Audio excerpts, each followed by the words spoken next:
Hello students. So in the last lecture of vectors we discussed about the resolution of vector. हमने vectors को resolve करना सीखा, उसके component में resolve करना सीखा, base component and perpendicular component. और हमने सीखा कि जो हमने triangular law of vector addition से दो वेक्टर के बीच के जो दो वेक्टर का जो रिजल्टेंट होता है उसकी डायरेक्शन तो हमने निकाल ली थी, लेकिन हम parallelogram law of vector addition से हमने क्या सीखा, उसका मैग्नीट्यूड. हमने जाना कि जो रिजल्टेंट का मैग्नीट्यूड है it is not only depend on the magnitude of two vectors but also depend on the angle between two vectors. आज उसी को हम कंटिन्यू करेंगे, कुछ बेसिक प्रॉपर्टीज और जानकर वेक्टर्स की बहुत सारी बहुत अच्छी एप्लीकेशंस हम पढ़ने जा रहे हैं. क्लियर है? बेसिक बातों पर हम चर्चा करते हैं. ऑल्दो मैं ये आपको पढ़ा चुका हूं पहले, जिसको बोलते हैं कार्टेशियन सिस्टम. क्लियर है? 12th क्लास में आप प्लेन पढ़ के आ चुके हैं, just like x axis and y axis, और ये क्या होती है, म्यूचुअली परपेंडिकुलर, और जहां पर ये इंटरसेक्ट करती है उसको क्या बोलते हैं, ऑरिजिन. क्लियर है? लेट से एक और हम एक्सिस ले लेंगे, लेट से जेड एक्सिस, लेट से वो यहां से पास हो रही है. क्लियर है? तो इसी सिस्टम को हमने क्या बना दिया, इसी सिस्टम को हमने क्या बोल दिया, अपना कार्टेशियन सिस्टम. क्लियर है? और जहां पर ये तीनों एक्सिस म्यूचुअली परपेंडिकुलरली इंटरसेक्ट करती हैं उसको क्या बोलते हैं, ऑरिजिन. और सारी कैलकुलेशन हम कहां से करेंगे, इस बात को ध्यान रखना, सारी कैलकुलेशन कहां से की जाएगी, ऑरिजिन से. क्यों? मान लो मैं कहूं कि मैं 10 मीटर आगे चला, कहां से, एक रेफरेंस पॉइंट लेना बहुत जरूरी है. तो फिजिक्स में हम अपनी कैलकुलेशन कहां से करते हैं भैया, ऑरिजिन से. क्या मेरी बात समझ में आ रही है? क्लियर है एकदम? अब उसके बाद चलिए, ये तो समझ में आ गया भाई कार्टेशियन सिस्टम. उसके बाद आपने बहुत ही बेसिक पॉइंट्स में डिस्कस कर रहा हूं जो कि क्वेश्चंस में यूज होंगे. उसके बाद आपने पढ़ा होगा ये जो डायरेक्शन के बारे में आपने पढ़ा होगा, north east west south like this. तो उसको कैसे बनाते हैं हम, लाइक दिस, ये सभी ने पढ़ रखा है. लेट्स से इसको हम क्या बोलते हैं, north east south and west, NESW. Clear है? अब पॉइंट ये है कि ये कैसे है, ये कैसे, क्या ऐसे है, ये नॉर्थ है, ये ईस्ट, ऐसे ऐसे नहीं. ये किस में है, हॉरिजॉन्टल प्लेन में है. ये किस में है, हॉरिजॉन्टल प्लेन में. मतलब कि ये रहा नॉर्थ, ये रहा साउथ, इस तरीके से. इसको ध्यान रखिएगा, ये कहां पर है, हॉरिजॉन्टल प्लेन में. क्लियर है? अब देखिए बेसिक सी बातें हैं. लेट्स से ये अपना ओरिजिन हो गया. लेट्स से कोई कहेगा someone is moving towards east, okay fine, in this direction it is going. Someone is moving towards north, okay fine, in this direction it is moving. Someone is moving towards west, okay fine. If someone is asking कि let's say particle A or Ram is moving northeast, now what do you mean by northeast? तो ध्यान रखना, basic से points मैं आपको बता देता हूं. नॉर्थ ईस्ट वॉट, बिल्कुल exactly Midway. North east what, बिल्कुल क्या होगा, exactly in between this line the Ram is moving. That means this angle is what, 45 degree. Same case अगर कोई बोलेगा ईस्ट साउथ लाइक दिस, कोई बोलेगा साउथ वेस्ट लाइक दिस, कोई बोलेगा north west, so like this. क्या मेरी बात समझ में आ रही है? क्लियर है एकदम? नाउ इसी में ही अगर मान लो कोई बोल दे, लेट्स से कोई बोले कि Ram is moving 30 degree north of east. इन सब का मतलब आपको समझ में आना चाहिए. Ram is moving 30 degree north of east. तो 30 डिग्री नॉर्थ ऑफ ईस्ट का क्या मतलब है, नाम से पता चला है, 30 degree north of east. 30 degree north of east. East का नॉर्थ किधर है, इधर. तो 30 degree north of east, let's say like this. So ये क्या हो गया, 30 डिग्री नॉर्थ ऑफ ईस्ट. और इसको हम क्या भी बोल सकते हैं, 60 डिग्री ईस्ट ऑफ नॉर्थ. इसको हम क्या भी बोल सकते हैं, 60 डिग्री ईस्ट ऑफ नॉर्थ. क्या मेरी बात समझ में आ रही है? क्लियर है एकदम? न्यूमेरिकल्स में क्वेश्चंस में टर्म्स यूज होंगी, टर्मिनोलॉजी यूज होंगी, तो ये आपको पता होनी चाहिए. जस्ट लाइक कोई बोल दें, let's say Ram is moving 20 degree south of west. Ram is moving 20 degree south of west. West का साउथ, तो वेस्ट का साउथ इधर है ना, so 20 degree south of west. क्या मेरी बात समझ में आ रही है? क्लियर है एकदम? सो ये पॉइंट्स आपको क्लियर होने चाहिए. Let's say Sita is going in north west direction, that means exactly midway 45 degree. Sita is going, let's say कोई कह रहा है Sita is going in 70 degree north of west, 70 degree north of west, west का north, तो 70 degree north of west like this. ये सब terms आपको पता होनी चाहिए. ये बहुत ही बेसिक सी बात है. क्या मेरी बात समझ में आ रही है? क्लियर है एकदम. उसके बाद रेजोल्यूशन ऑफ वेक्टर्स में आपको पढ़ा चुका था, उसी हम एप्लीकेशंस आज करेंगे. और ये बात मैंने आपको पहले ही बता दी है कि ये जो हम कार्टेशियन सिस्टम या कार्टेशियन प्लेन हम बनाते हैं, let's say this is x, this is y, ये जरूरी नहीं है कि हर बार ऐसे ही बनेगा. It will depend on the condition, it will depend on my convenience. Let's say मैं इसको ऐसे पढ़ूंगा, मैंने इसको एक्स ऐसे बना लिया, इसको वाई ऐसे बना लिया, मैंने इसको ऐसे पढ़ लिया, कोई दिक्कत नहीं है. अरे तो हम लोग डिसाइड करते हैं ना भाई, नेचर ने थोड़ी ना दिया है. क्या मेरी बात समझ में आ रही है? क्लियर है. सो ये सारे पॉइंट्स आपको ध्यान रखने होंगे. क्लियर है एकदम. अब एक चीज होती है भाई यूनिट वेक्टर, बहुत इंपॉर्टेंट है, इसको ध्यान से सुनिएगा, बहुत इंपॉर्टेंट है. और इसको खत्म करते के साथ ही अनंत एप्लीकेशन हम करने जा रहे हैं. किनकी application? Unit vector, resolution of vectors and resultant vector. इन तीनों की बहुत सारी एप्लीकेशंस करेंगे, बहुत सारे क्वेश्चंस, बहुत सारी प्रॉब्लम्स हम करने जा रहे हैं. क्लियर है. एक टर्म्स होती है, उसको बोलते हैं यूनिट वेक्टर. पहली बात तो यूनिट वेक्टर नाम से ही पता चल रहा है, यूनिट वेक्टर दैट मीन्स उसका मैग्नीट्यूड है 1. अब भाई अगर मैग्नीट्यूड है 1 तो क्या उसका सिग्निफिकेंस रहा होगा? अब ये बात भी तय है कि अगर किसी क्वांटिटी को मैं 1 से मल्टीप्लाई कर दूं तो उसका मैग्नीट्यूड चेंज नहीं होगा. सुनिएगा जरा, अगर मैं किसी क्वांटिटी को किसी भी क्वांटिटी को 1 से मल्टीप्लाई कर दूं तो उसका मैग्नीट्यूड तो चेंज होगा नहीं. तो भाई यूनिट वेक्टर का क्या रोल रहा होगा? यूनिट वेक्टर का बहुत बड़ा रोल है. यूनिट वेक्टर डायरेक्शन असाइन करता है. अच्छा एक बात बताइए, सिस्टम तो यही है ना, x y z. Let's say cartesian system बन गया हमारा एक्स वाई जेड. क्लियर है. Let's say this is x, this is y, this is z. If this is let's say this is x, this is y, this is z. अगर ये x है तो ये minus x हो गए, Y है तो माइनस वाई हो गए, जेड है तो ये माइनस जेड हो गया. अब पार्टिकल जो है कहीं यहीं पर ही स्पेस में हो सकता है. दैट मीन्स अगर किसी पार्टिकल की मुझे पोजीशन असाइन करनी है, अगर मुझे किसी पार्टिकल की पोजीशन असाइन करनी है तो मुझे उसके एक्स वाई और जेड कोऑर्डिनेट पता होने चाहिए. क्या पता होने चाहिए? एक्स वाई और जेड कोऑर्डिनेट मुझे पता होने चाहिए. अभी कोऑर्डिनेट हम खेलेंगे, पहले हम यूनिट वेक्टर समझते हैं. उसके एक्स वाई और जेड कोऑर्डिनेट मुझे पता होने चाहिए. क्या मेरी बात समझ में आ रही है? क्लियर है. तो क्या काम किया गया कि एक्स एक्सिस के अलोंग, वाई एक्सिस के अलोंग और जेड एक्सिस के अलोंग 3 यूनिट वेक्टर डिफाइन कर दिए गए. और वो क्या क्या है? एक्स एक्सिस के अलोंग आई कैप, देखिए कैप लग जाता है, ये स्पेशल टाइप के वेक्टर है. वाई एक्सिस के अलोंग जे कैप, जेड एक्सिस के अलोंग के कैप. सो आई कैप, जे कैप, के कैप. आज के बाद से हम वेक्टर्स को किस टर्म में डिनोट करेंगे? आई कैप, जे कैप, के कैप. आई कैप क्या है? Unit vector along positive x axis. कोई कहेगा नेगेटिव एक्स एक्सिस तो चुपचाप माइनस साइन लगा दे. आई कैप क्या है? आई कैप क्या है? Unit vector along positive x axis. कहां से? ओरिजिन से.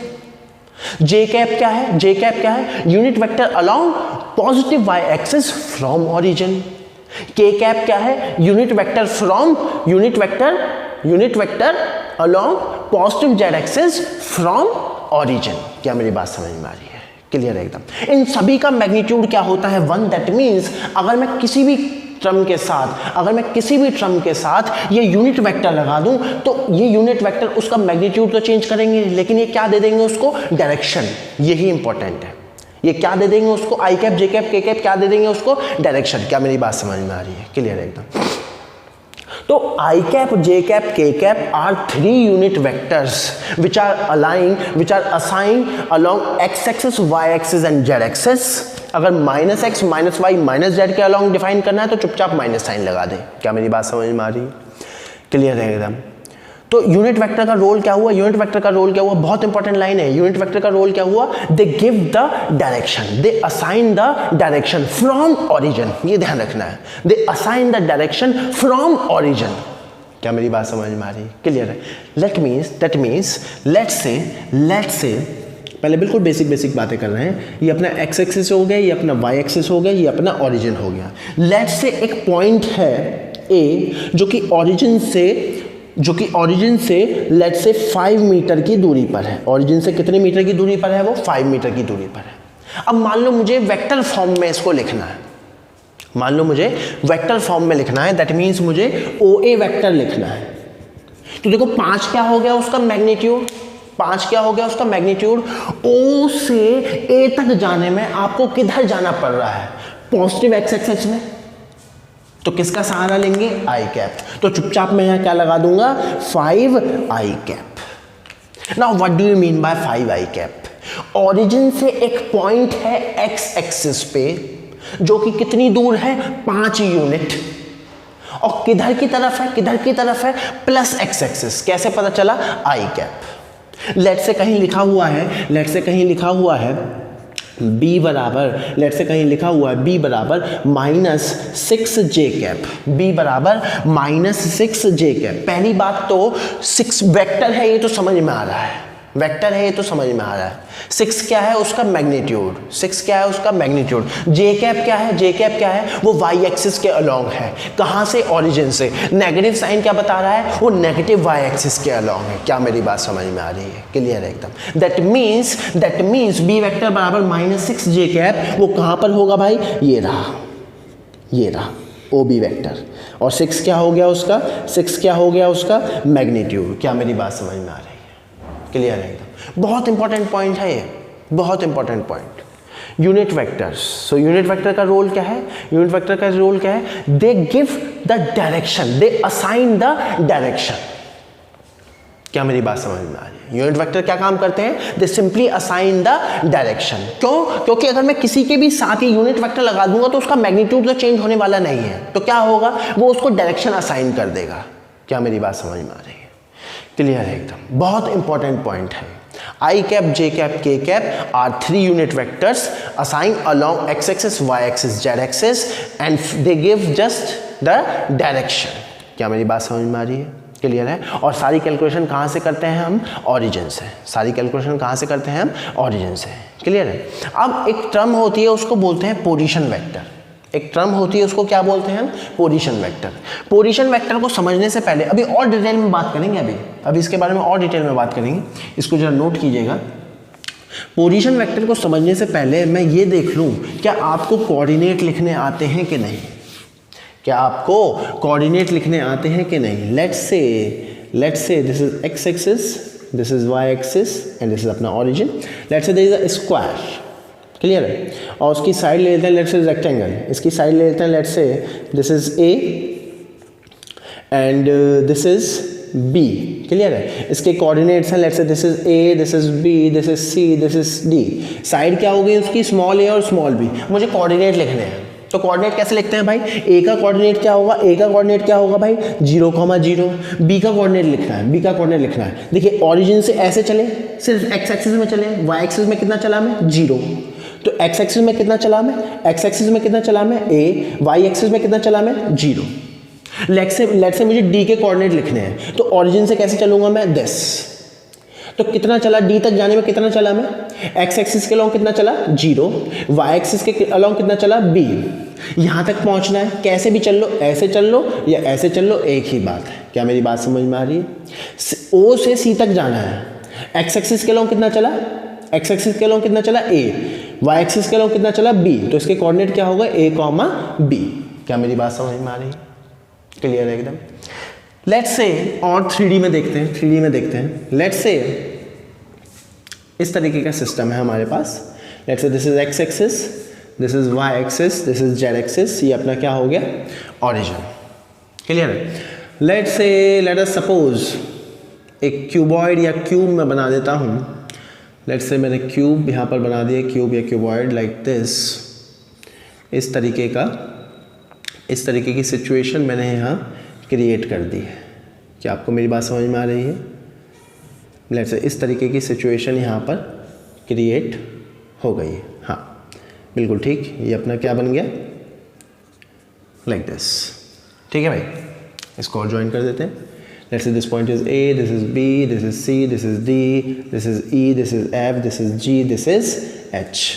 क्लियर एकदम। Let's say this is a cube और क्यूब की साइड कितनी है, लेट्स से ए, तो हर साइड क्या हो गई, ए।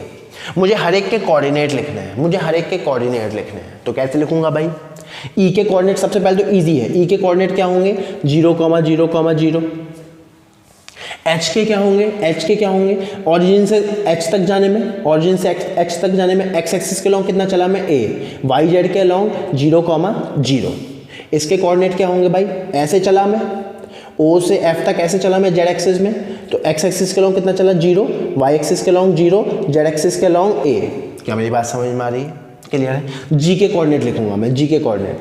अब जी तक जाने में देखिए मैं इसमें ऐसे चला, तो एक्स एक्सिस में कितना चला मैं, एक्स एक्सिस में कितना चला मैं, एक्स एक्सिस में कितना चला ए, और फिर मैं इस किस एक्सिस में चल रहा हूँ, देखो जेड एक्सिस में। एक्स एक्सिस में मैं ए चला, जेड एक्सिस में मैं कितना चला ए, क्योंकि साइड सभी की सेम है, क्यूब है। एक्स एक्सिस में ए चला, जेड एक्सिस में ए चला, वाई एक्सिस में कितना चला मैं 0, तो कितने कोऑर्डिनेट हो गए भाई, एक्स के ए, वाई के 0, जेड के ए। और देखिए कोऑर्डिनेट क्या बता रहा है, कोऑर्डिनेट क्या बता रहा है, the point lie in x z plane. कैसे पता चला, क्योंकि एक्स कोऑर्डिनेट भी है, जेड कोऑर्डिनेट भी है, वाई कोऑर्डिनेट 0 है। ये पॉइंट कहाँ लाई कर रहा है, एक्स जेड प्लेन में। ये पॉइंट कहाँ लाई कर रहा है, ओरिजिन पे। ये पॉइंट कहाँ लाई कर रहा है, जेड एक्सिस पे। कैसे पता चला, x axis, x coordinate 0, y coordinate 0, z coordinate है। ये कोऑर्डिनेट कहाँ लाई कर रहा है, एक्स एक्सिस पे। कैसे पता चला भाई, कैसे पता चला, एक्स कोऑर्डिनेट ए है, बाकी सब 0 है। क्या मेरी बात समझ में आ रही है? क्लियर। इसके कोऑर्डिनेट लिखेंगे, ए के कोऑर्डिनेट, ए तक पहुंचने में एक्स एक्सिस के लॉन्ग 0, जेड एक्सिस के लॉन्ग 0, वाई एक्सिस के लॉन्ग कितना चला मैं ए, तो क्या हो जाएगा 0,a,0। इस तरीके से हम सभी के कोऑर्डिनेट लिख सकते हैं। लेट्स से अगर मुझे इसके कोऑर्डिनेट लिखने हैं, डी के कोऑर्डिनेट लिखने हैं, तो सिंपल है भाई, इस तरीके से मैं चलूंगा। वाई एक्सिस के लॉन्ग कितना चला मैं ए, और फिर किसके लॉन्ग चल रहा हूं मैं, जेड एक्सिस। एक्स एक्सिस के लॉन्ग कितना चला मैं 0, इधर की तरफ तो मैं चला ही नहीं, तो ये कितना हो जाएगा 0,a,a। इस तरीके से हम कोऑर्डिनेट लिख देते हैं। अगर मुझे सी के कोऑर्डिनेट लिखने हैं तो देखिए मैं तीनों एक्सिस में मुझे चलना होगा, एक्स एक्सिस में भी, जेड एक्सिस में भी और वाई एक्सिस में भी। तो इसके कोऑर्डिनेट क्या हो जाएंगे a, a, और ये क्या बता रहा है, this point is in space. क्यों? क्योंकि इसके तीनों कोऑर्डिनेट हैं। This point lie in space, this point lie in y z plane. देखिए दिख भी रहा है, this point lie in y z plane. Coordinate से ही हमें सब कुछ पता चल जाता है। क्या मेरी बात समझ में आ रही है? दैट मीन्स हमें कोऑर्डिनेट लिखना तो आ गया है, बहुत ही ईजी है, और ये 10th क्लास में भी हम पढ़ते हैं। क्लियर एकदम। अब बात करते हैं जरा पोजीशन वेक्टर की, वो भी यूनिट वेक्टर की टर्म में। इसको जरा आप नोट कीजिएगा, इसको आप नोट कर लेना स्क्रीन पॉज करके। अब जरा हम पोजीशन वेक्टर की बात करते हैं। अच्छा भाई, पोजीशन वेक्टर, पहली बात तो ये बात क्लियर है, नाम से ही पता चला है पोजीशन वेक्टर। दैट मीन्स कोई एक वेक्टर है जो कि पोजीशन बता रहा है किसी भी एक पार्टिकल की, किसी भी एक पार्टिकल की वो पोजीशन बता रहा है। कहां से बता रहा है? अरे ओरिजिन से ही तो बताएगा। लेट्स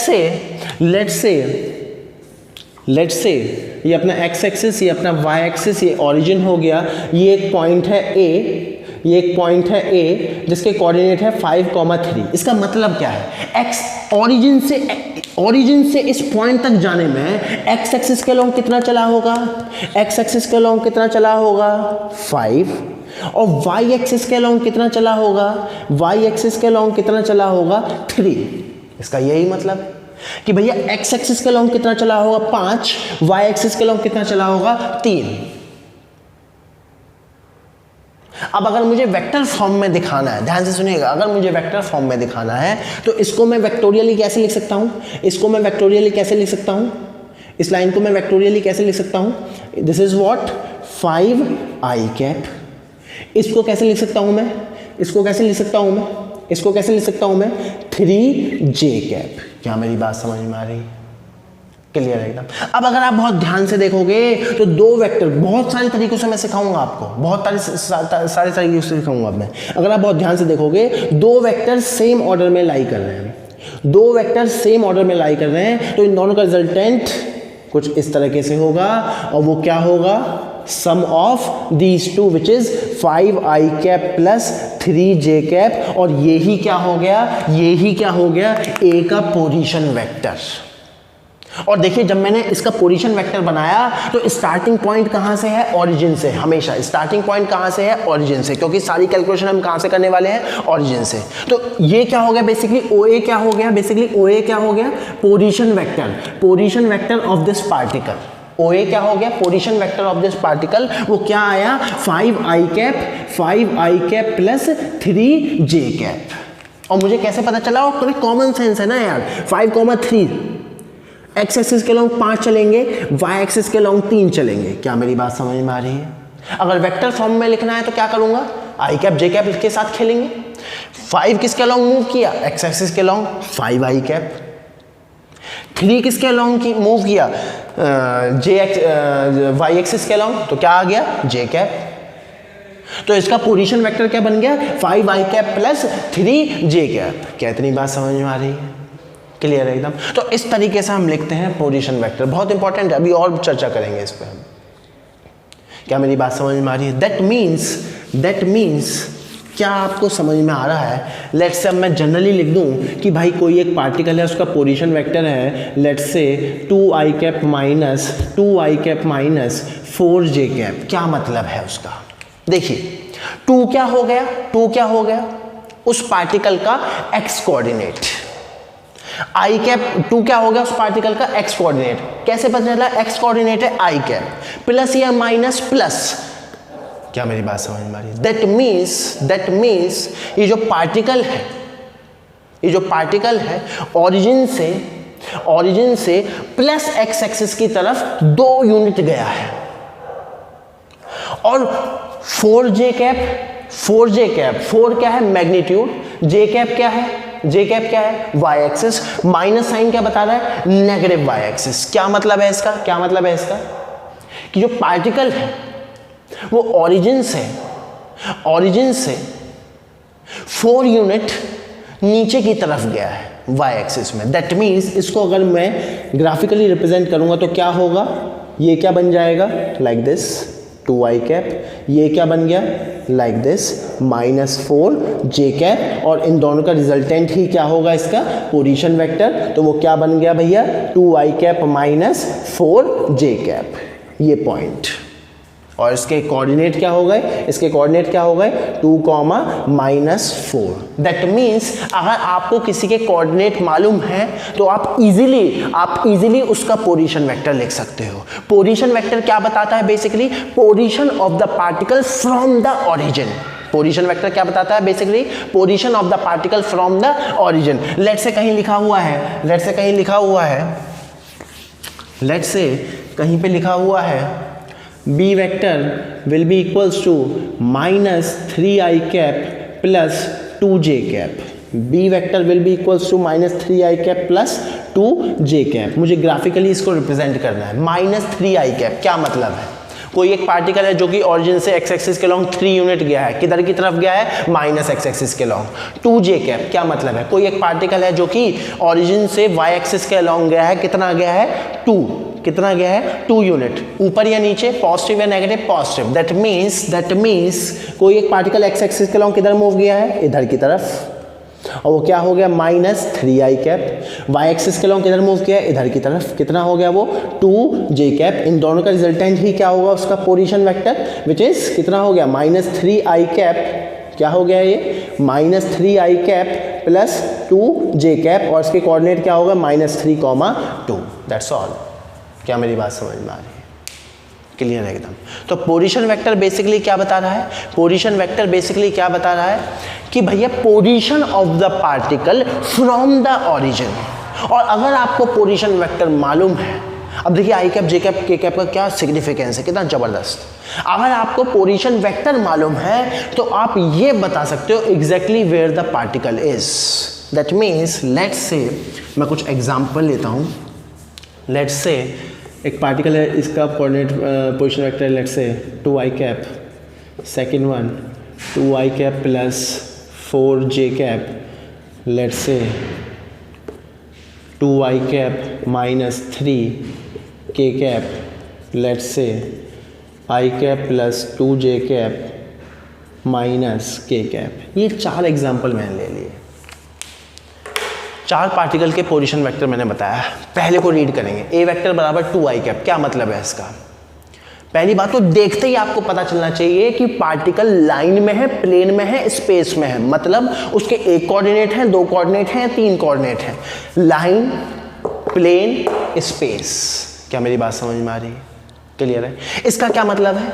कोई एक पार्टिकल है जो कि ओरिजिन से एक्स एक्सिस के अलोंग गया है। कितना गया है? 2 यूनिट। और कौन सी डायरेक्शन में गया है? प्लस एक्स एक्सिस के अलोंग। क्या मेरी बात समझ में आ रही है? यहां पे चलिए, कोई एक पार्टिकल है जो कि ओरिजिन से प्लस एक्स एक्सिस के अलोंग 2 यूनिट गया है और प्लस वाई एक्सिस के अलोंग 4 यूनिट गया है।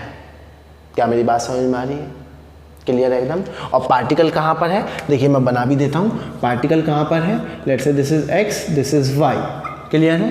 ए कहाँ पर है? कहीं यहाँ होगा। b कहाँ पर है? कहीं यहाँ होगा। c की बात करते हैं, 2i cap minus 3k cap, 2i cap minus 3k cap. That means origin से x एक्सिस के अलोंग कितना गया? 2 यूनिट। और ओरिजिन से जेड एक्सिस के लॉन्ग माइनस जेड एक्सिस के लॉन्ग कितना गया? 3 यूनिट। और ये कहाँ है? स्पेस में। लेट अस सपोज ये अपना हो गया। Let say this is x axis, red one is x axis, this is y axis, this is z axis. और उसके अपोजिट क्या हो जाएंगे? नेगेटिव। इसको ट्रेस करते हैं। ओरिजिन से पॉजिटिव एक्स एक्सिस में 1 यूनिट। ओके, ऑरिजिन से पॉजिटिव एक्स एक्सिस में, सॉरी, ऑरिजिन से पॉजिटिव वाई एक्सिस में 2 unit. Okay, that means in दोनों का रिजल्टेंट कहीं यहाँ। ओके, ऑरिजिन से माइनस जेड एक्सिस के लॉन्ग 1 यूनिट। क्या मेरी बात समझ में आ रही है? तो पार्टिकल कहाँ पे हो गया? पार्टिकल कहाँ पे हो गया? पार्टिकल कहाँ पे हो गया? This is x axis, this is y axis. Oh sorry, this is x axis, this is y axis, this is z axis. तो माइनस के दैट मीन्स ऑरिजिन से minus 1 unit. So plus x axis plus y axis minus z axis. तो particle कहाँ है? यहाँ पर कहीं, इन this reason. Particle कहाँ है? In this region. क्या मेरी बात समझ में आ रही है? क्लियर है? लेट अस सपोज चेंजमेंट करते हैं। यहाँ पर माइनस होता और यहाँ प्लस होता। तो देखते हैं, यहाँ माइनस होता और यहाँ प्लस होता। सब कुछ सेम है, सब कुछ सेम है भैया। ये एक्स एक्सिस, ये वाई एक्सिस, ये जेड एक्सिस। एक्स एक्सिस में प्लस 1 यूनिट, वाई एक्सिस में माइनस 2 यूनिट, जेड एक्सिस में plus 1 unit. That means particle कहीं यहाँ। देखिए कितनी ज़बरदस्त चीज़ है। दैट मीन्स आपके पास सिंपली अगर ये लिखा हुआ है तो आप ये बता सकते हो exactly where the particle is. उसके पोजीशन वेक्टर को देखते ही in terms of I cap, J cap, के कैप, उसके पोजीशन वेक्टर को देखते ही आप ये बता सकते हो कि भैया where the particle is. So this is the significance of I cap, J cap and k cap. तो ये क्या होगा basically? I cap, J cap, के कैप क्या होगा बेसिकली? यूनिट वेक्टर हो गए जिन सभी का मैग्नीट्यूड क्या होता है? 1। जिन सभी का मैग्नीट्यूड क्या होता है? 1। और आज के बाद हम वेक्टर्स को हमेशा वेक्टर्स को किसकी फॉर्म में लिखेंगे भैया? आई कैप, जे कैप और के कैप की टर्म में। क्या मेरी बात समझ में आ रही है? क्लियर है एकदम? और बात करते हैं अब डिटेल में बात करेंगे। अब एप्लीकेशन पे हम चर्चा करेंगे। लेट्स से मैं कह रहा हूँ, अब हम एप्लीकेशन पे चर्चा करेंगे इसकी। लेट्स से मैं कह रहा हूँ कि भाई ये अपना कार्टेशियन सिस्टम हो गया। Let's say this is x axis, this is y axis and this is origin. Let's say origin से 5 न्यूटन की फोर्स लग रही है, 5 न्यूटन की फोर्स लग रही है और वो एक्स एक्सिस से 37 डिग्री का एंगल बना रहा है।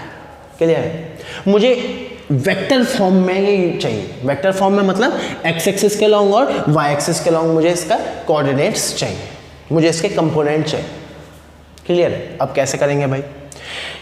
एक टर्म है, उसको ध्यान रखिएगा, ये ट्रिग्नोमेट्री का एक स्पेशल ट्राइंगल होता है 5, let's say this is 4, so this is 3, ये आप ध्यान से देख सकते हो 4 का स्क्वायर प्लस 3 का स्क्वायर, उसका अंडर रूट क्या होगा 5, ये एंगल क्या हो गया 90 डिग्री। तो ये जो एंगल होता है वो कितना होता है 37 डिग्री, और सिमिलरली एंगल कितना हो जाएगा 53 डिग्री। क्लियर है? तो यहाँ से आप cos 37 sin 37 सब कुछ निकाल सकते हो। और बेसिकली आप ध्यान रखिएगा cos 37 कितना होगा, cos 37 क्या होगा, base upon hypotenuse that means 4/5, इसको ध्यान रखिएगा, ये वैल्यू ध्यान रखिएगा। और sin 37 कितना होगा, sin 37 कितना होगा 3/5। सेम केस आप 53 की वैल्यू निकाल सकते हो, सिंपल है। क्लियर है? अब चलते हैं भाई, ये 5 न्यूटन की फोर्स लग रही है एक्स एक्सिस से 37 डिग्री के एंगल पर। वेक्टर्स रिजॉल्व करने मैंने आपको सिखा दिए हैं, वेक्टर रिजॉल्व करने मैंने आपको सिखा दिए हैं। अगर आप बहुत ध्यान से देखोगे, इस 5 न्यूटन का बेस कंपोनेंट ये होगा और परपेंडिकुलर कंपोनेंट ये होगा। ट्रायंगल से भी निकाल सकते हो, बेस और परपेंडिकुलर निकालना है। तो ये क्या होगा भाई, वेक्टर की डायरेक्शन भी देखिएगा क्योंकि रिजल्टेंट ऐसे जा रहा है। तो ये क्या हो जाएगा भाई 5 cos 37, that means 5 into 4/5, that means 4 Newton. और ये क्या हो जाएगा भाई, ये क्या हो जाएगा भाई 5 sin 37, that means 5 into 3/5, that means 3 Newton. तो x एक्सिस के लॉन्ग कंपोनेंट क्या हो गया 4 न्यूटन और y एक्सिस के लॉन्ग कंपोनेंट क्या हो गया 3 न्यूटन। डायरेक्शन देखिए दोनों की दोनों किधर है, पॉजिटिव में। तो मैं इस फोर्स को क्या लिख सकता हूं, मैं इस फोर्स को क्या लिख सकता हूं, सिंपली मैं इस फोर्स को क्या लिख सकता हूं 4i cap plus 3j cap. Most important, vector representation of force, vector representation of force, इसको बोलते हैं वेक्टर रिप्रेजेंटेशन। 5 क्या था इसका मैग्नीट्यूड, 5 क्या था इसका मैग्नीट्यूड। और देखिए अगर आपको वेक्टर रिप्रेजेंटेशन अगर मान लो वेक्टर रिप्रेजेंटेशन दे रखी है और मैग्नीट्यूड निकालना, कोई बड़ी बात नहीं है। ये क्या है, ये क्या है, इसको पढ़िए ध्यान से। लेट्स से यहाँ पे लिखा हुआ है, मैंने वेक्टर रिप्रेजेंटेशन में लिख दिया 4i cap plus 3j cap. क्या मतलब है, एक फोर्स है जिसका x कंपोनेंट कितना है, x कंपोनेंट कितना है 4 न्यूटन और y कंपोनेंट कितना है 3 न्यूटन, और प्लस i कैप का क्या मतलब है, वो प्लस x एक्सिस के लॉन्ग लग रही है, प्लस j कैप का क्या मतलब है, वो प्लस j एक्सिस के लॉन्ग लग रही है। क्या मेरी बात समझ में आ रही है, क्लियर है एकदम। और देखिए कुछ बात वैसी सी तो है, कुछ बात वैसी सी तो है, आर वेक्टर बराबर ए वेक्टर प्लस बी वेक्टर। अब मैं ऐसे वेक्टर वेक्टर ना लिखने की बजाय इसको कैसे लिखूंगा आई कैप जे कैप की टर्म में। ये भी तो एक वेक्टर ही है, 4i कैप वेक्टर ही तो है, ये भी तो एक वेक्टर ही है, 3j कैप बी वेक्टर। अब याद कीजिए मैंने फॉर्मूला पढ़ा रखा है कि भाई इसका जो रिजल्टेंट का जो मैग्नीट्यूड होता है वो क्या होता है, under root a square plus b square plus 2ab cos theta, where theta is the angle between a and b। इससे कंपेयर कर लो, अरे ये वेक्टर ही तो है, ये वेक्टर ही तो है, और इन दोनों का रिजल्टेंट f है। अब इसका अगर मुझे मैग्नीट्यूड निकालना है, ऑल्दो मुझे पता है वो 5 है, अगर मान लो इसका मुझे मैग्नीट्यूड निकालना है तो क्या करूंगा, इस वेक्टर का स्क्वायर, इस वेक्टर का square plus 2 this cos theta. लेकिन थीटा क्या है, x एक्सिस y एक्सिस में एंगल कितना होता है 90 डिग्री, तो cos 90 कितना हो गया 0। तो सिंपली क्या कर दूंगा 4 का स्क्वायर प्लस 3 का स्क्वायर। तो देखिए आगे आंसर 5 न्यूटन। बहुत जबरदस्त चीजें चल रही हैं, बहुत इंपॉर्टेंट चीजें चल रही हैं। क्या मेरी बात समझ में आ रही है, जो मैंने रिजॉल्व करना सिखाया था। अब आएंगी असली प्रॉपर्टीज तो, और जो रिजल्टेंट है वो मैं बिना इस फॉर्मूले के भी कराऊंगा, आपको बिल्कुल फील करा दूंगा कि क्या चल रहा है। क्या मेरी बात समझ में आ रही है, क्लियर। और डिस्कस करते हैं, इसको जरा ध्यान रखिएगा, और डिस्कस करते हैं, रिजॉल्व भी करते हैं। चलिए पहले तो रिजॉल्व करना ही सीखते हैं, बहुत सारी एप्लीकेशंस हम देखते हैं और रिजॉल्व करना सीखते हैं। सबसे पहले तो लेट्स से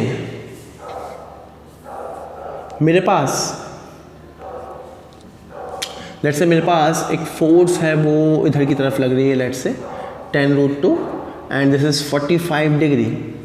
फोर्स हो सकती है, वो कुछ भी हो सकता है, लेट्स से फोर्स ले लो, and this angle is 45 degree. So find write its vector form. Vector form मुझे लिखना है, वेक्टर फॉर्म मतलब आई कैप जे कैप की टर्म में मुझे लिखना है, सिंपल है। ये एक फोर्स लग रही है भाई, और force is a vector quantity.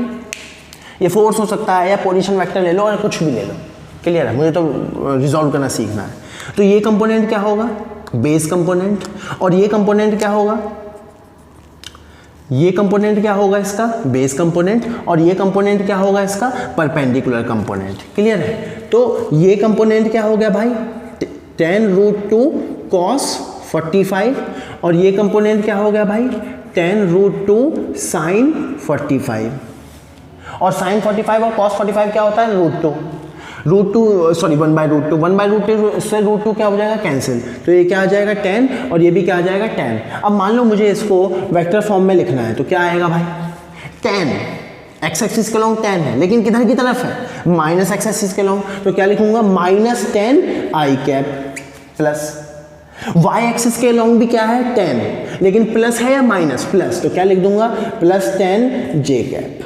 So this is the vector form of this force, जिसका मैग्नीट्यूड कितना है, tan√2, यहां से मैग्नीट्यूड निकालिए वही आएगा। क्या मेरी बात समझ में आ रही, क्लियर है एकदम। सो ये क्या हो गया, ये क्या हो गया, x कंपोनेंट कितना है वो 10, मैग्नीट्यूड के साथ प्लस माइनस नहीं आता, x एक्सिस के अलोंग जो फोर्स का कंपोनेंट है उसका मैग्नीट्यूड कितना है 10, और माइनस आई कैप क्या बता रहा है कि भाई वो ओरिजिन से माइनस x एक्सिस के अलोंग लग रहा है। ये क्या हो गया, ये क्या हो गया, y कंपोनेंट, ये क्या हो गया, y कंपोनेंट, और प्लस जे कैप क्या बता रहा है कि वो ओरिजिन से प्लस y एक्सिस की तरफ लग रहा है। क्या मेरी बात समझ में आ रही, और देखते हैं, कोई बड़ी बात नहीं है, और हम देखेंगे और बेसिक बातों पर डिस्कशन करेंगे। Let's say this is O and let's say this point is A, और यहाँ से यहाँ लेके यहाँ तक इसकी दूरी कितनी है, लेट्स से इसकी दूरी है 15 मीटर या जो भी है unit, and let's say this angle is 37 degree, let's say this angle is 37 degree. चलिए इसके कोऑर्डिनेट लिखिए, पोजीशन वेक्टर लिखिए, पोजीशन वेक्टर, OA वेक्टर मुझे लिखना है, OA वेक्टर मुझे लिखना है। चलिए पोजीशन वेक्टर लिखिए इसका। 15 क्या है, ध्यान सुनिए, 15 क्या है, इसका मैग्नीट्यूड वेक्टर फॉर्म में लिखना है, रिजॉल्व कर दो एक्स एक्सिस वाई एक्सिस का लॉन्ग। चलिए भाई रिजॉल्व करेंगे। अब अगर आप बहुत ध्यान से देखोगे तो ये क्या होगा, उसका रिजॉल्व करना सीखो, ये क्या होगा उसका बेस कंपोनेंट, ये क्या होगा उसका बेस कंपोनेंट, और वो कितना होगा 15 cos 37, और ये क्या होगा उसका परपेंडिकुलर कंपोनेंट, ये क्या होगा उसका परपेंडिकुलर कंपोनेंट। क्या मेरी बात समझ में आ रही है, और परपेंडिकुलर कंपोनेंट क्या होगा sin थीटा, दैट मीन्स ये क्या हो गया 15 sin 37, तो ये क्या हो जाएगा, ये क्या हो जाएगा 15 इंटू 4/5, दैट मीन्स कितना हो जाएगा 12, ये कितना हो जाएगा 15 इंटू 3/5, दैट मीन्स कितना हो जाएगा 15 इंटू 3/5 कितना हो जाएगा 9। तो इसका पोजीशन वेक्टर क्या लिख सकता हूँ मैं, OA वेक्टर क्या लिखूंगा मैं सिंपली, चलिए ये प्लस एक्स एक्सिस के लॉन्ग लग रहा है तो कितना आया 12 आई कैप, ये माइनस वाई एक्सिस के लॉन्ग आया तो कितना आ गया -9 जे कैप, और इसका मैग्नीट्यूड निकालिए 15 ही आएगा। मैग्नीट्यूड निकालना कोई बड़ी बात नहीं है, ये भी एक वेक्टर, ये भी एक वेक्टर। क्या मेरी बात समझ में आ रही, क्लियर है एकदम। सो ध्यान रखना जो माइनस साइन है मैग्नीट्यूड के साथ, उसका सिग्निफिकेंस बस क्या है, वो वेक्टर, वो डायरेक्शन बता रहा है। क्या मेरी बात समझ में आ रही, वाई एक्सिस के लॉन्ग इसका मैग्नीट्यूड कितना है 9, और माइनस जे कैप क्या बता रहा है कि वो ओरिजिन से नेगेटिव वाई एक्सिस के लॉन्ग लग रहा है।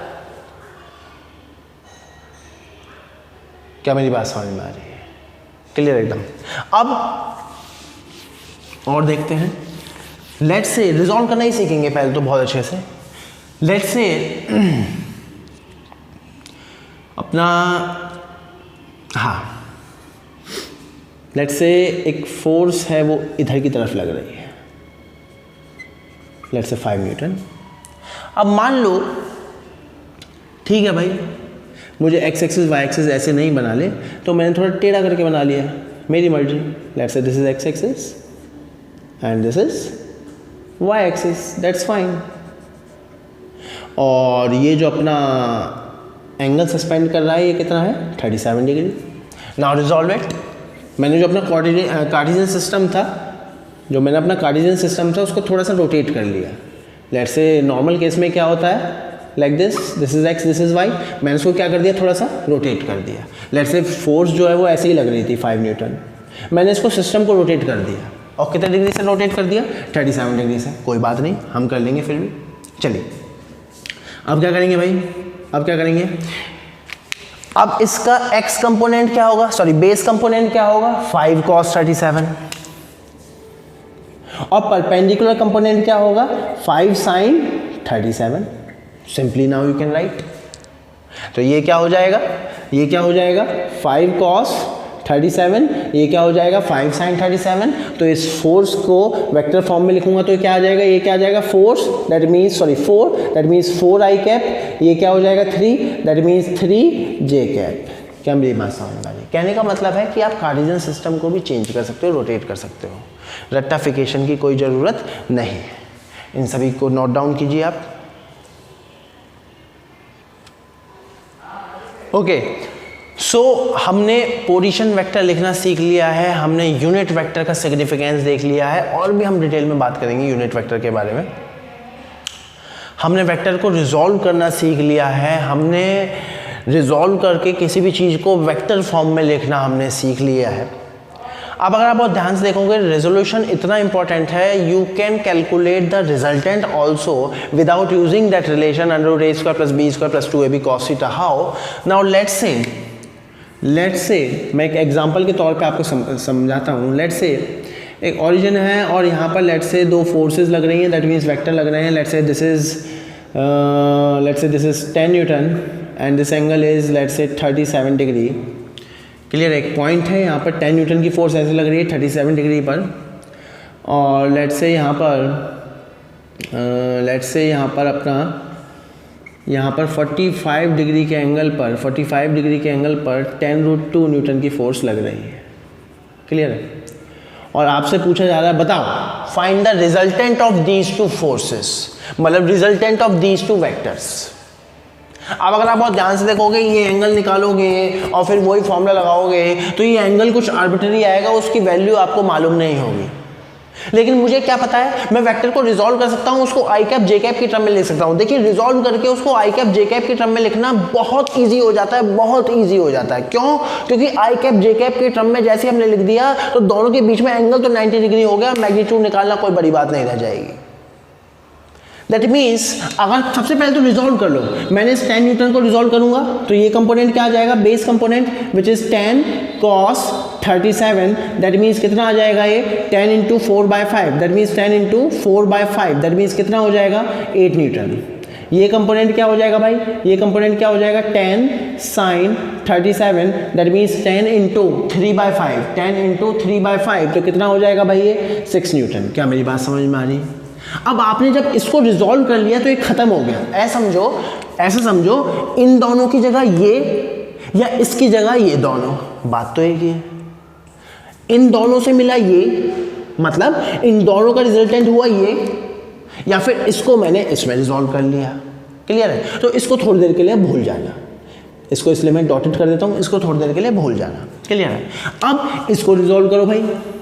इसका बेस कंपोनेंट होगा ये which is 10√2 cos 45 which is 10 Newton, और परपेंडिकुलर कंपोनेंट होगा ये which is 10 sin 45 which is 10 Newton.